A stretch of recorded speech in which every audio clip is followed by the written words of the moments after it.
কাব্য, হ্যাঁ বল। পাতারা ঝরে গেলে গাছ কি মরে যায়?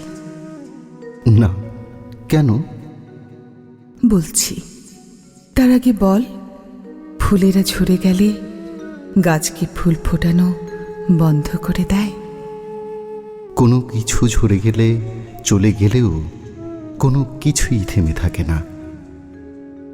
তাহলে আমি যদি চলে যাই, দূরে যাই, তুইও থেমে থাকবি না, তাই না? এগিয়ে যাওয়া মানে ভুলে যাওয়া নয়। তুই চলে গেলে আরো বেশি হৃদয়ে থেকে যাবে। কাব্য, হ্যাঁ বল। আমি কি তাহলে? পাতা নাকি ফুল? তুই শেখর, আমার জীবনের